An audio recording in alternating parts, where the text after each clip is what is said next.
একটি বিশেষ কারণে এই লাইভটা করা। গতকাল রাতে দমদমের ধোয়াপুকুর অঞ্চলে একটি ঘটনা ঘটেছে। আমরা বাংলা পক্ষের কাছে খবর আসে, আমরা যাই, তাদের সাথে কথা বলি। কি ঘটনাটা আগে বলি। গতকাল ধোয়াপুকুরে 4টি ছেলে গিয়েছিল, বাঙালি ছেলে 4 জন গিয়ে ওখানে গান চালাচ্ছিল ওদের সাউন্ড স্পিকার বক্সে, ছোটো বক্সে। ওরা প্রতি শনিবার দিন সারা সপ্তাহ কাজ করার পরে শনিবার দিন ওরা যায়, ওখানে গিয়ে ওরা গান চালায়। অনেকেই বসে ধোয়াপুকুর অঞ্চলে, অনেকেই যায় এবং সেখানে গান বাজনা করে, বসে আড্ডা টাড্ডা মারে। তেমনি ওরা গেছিলো, আড্ডা টাড্ডা মারছিল।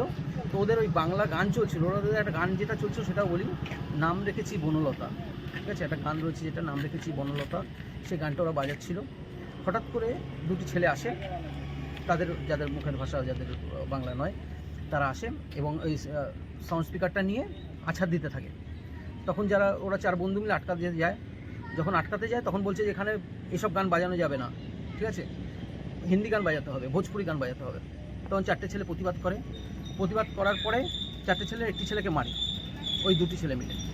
এবং তার কিছুক্ষণ পরে তারা 7 থেকে 8 জন ছেলেকে নিয়ে আসে এবং ওই 2 জন ছেলেকে, 4 জন ছেলেকে তারা নির্মমভাবে মারে।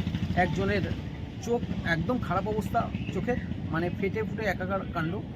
একজনের নাক ফেটে গেছে, ওরা সেন্সলেস হয়ে পড়ে গেছে এমনভাবে, তবু তারা থামেনি, মেরে গেছে 7-8 জন ছেলে মিলে। তারপরে তারা দমদম থানায় যায়, অভিযোগ জানায়। অভিযোগ জানানোর পরে যেহেতু তারা যারা মেরেছিল তাদের নাম বলতে পারেনি, তাই এফআইআরটা হয় না। আমাদের কাছে বাংলা পক্ষের কাছে খবর আসে, আমরা যোগাযোগ করি। যাদেরকে মেরেছে তারা 3 জন হলো গিয়ে দমদমেরই ছেলে, 1 জন মধ্যম গ্রামের, 1 জনের বাড়ি সুভাষনগর আর 2 জনের বাড়ি গোড়াবাজারে। আমরা যাই, তাদের সাথে আমরা বলি যে বাংলা পক্ষ সর্বোচ্চভাবে তোমাদের সাথে আছে। বাংলার মাটি থেকে বাংলা গান বাজালে এরকমভাবে মারে আমরা দেখতে চাই, ঠিক আছে। যারা মেরেছিল তাদের মুখের ভাষা বাংলা নয়, কারো উড়িয়া ভাষা ছিল এবং কারো ছিল হিন্দি। আমরা যাই, কিন্তু সমস্যাটা হলো গিয়ে আমাদের বাঙালিদের যেটা সমস্যা, তার মা বাবা ছেলেগুলোর ফিউচারের কথা ভেবে, কারণ ছেলেগুলো তো ভালো ছেলে, ঠিক আছে, তাদের একটা শিক্ষাগত যোগ্যতা রয়েছে, তারা একটা কাজের জন্য তারা মানে যারা আক্রান্ত তারা 4 জনের বাড়ি থেকে একদম বলে দেয় যে তার মা বাবা বলে দেয় যে না, তারা ঝামেলা চায় না, কারণ থানা থেকেও তাদেরকে এমনি বলা হয়েছে যে এফআইআর করলে আরও ঝামেলা গড়াবে, সুতরাং তারা পিছপা হয়ে যায়, তারা আমাদেরও সাহায্য চাইছে না, ঠিক আছে, এমন একটা অবস্থা।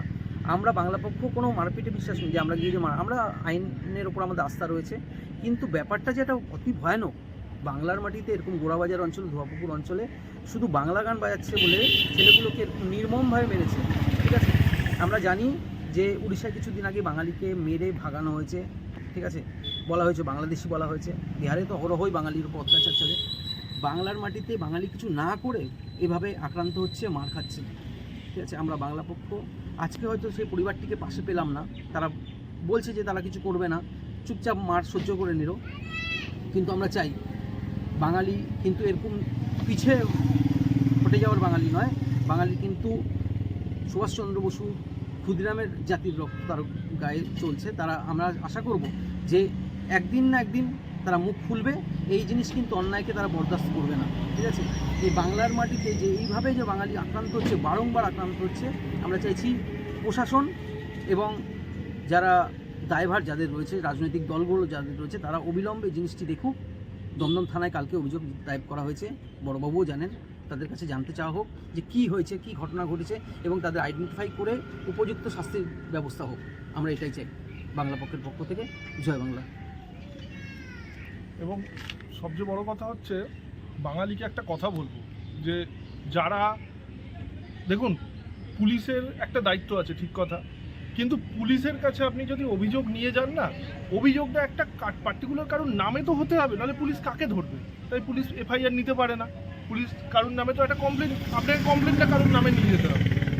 কিন্তু আপনি যে সরে আসছেন, আপনার ওপর আক্রমণ হলো, এটা হচ্ছে অন্যায়ের সঙ্গে আপোষ করা। আপনি নিজেও কিন্তু পরবর্তীকালে অন্যায়, এই আপোষ করতে করতে আপনি নিজেও কিন্তু অন্যায় করা শুরু করে দিচ্ছেন এবং আপনি অন্যায়টাকে সহ্য করছেন এবং অন্যায়টাকে সবচেয়ে বড় কথা বাড়তে দিচ্ছেন। আপনাদেরকে যারা আক্রান্ত, পুলিশ কি তাদেরকে বলেছিল যে ডায়েরি নেব না? পুলিশ তো বলেনি, পুলিশ নাম চেয়েছিল, আপনি নাম দিতে পারেননি, কিন্তু সরছেন কেন?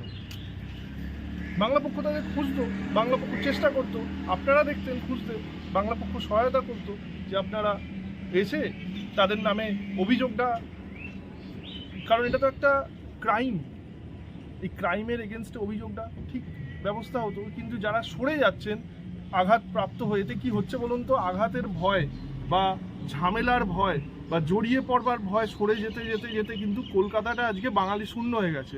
সবাই যদি মনে করে আমার ছেলেটা ঝামেলায় জড়ায় না, আমার ছেলেটা ভদ্রবাড়ির ছেলে, তাহলে আলটিমেটলি কি হয়, যারা ঝামেলা করছে তারা কিন্তু এটা খুব সহজে একটা সুযোগ পেয়ে যাচ্ছে যে এদেরকে একটুখানি রং দেখালেই, এদেরকে একটুখানি চমকালেই এরা ছেড়ে চলে যাবে।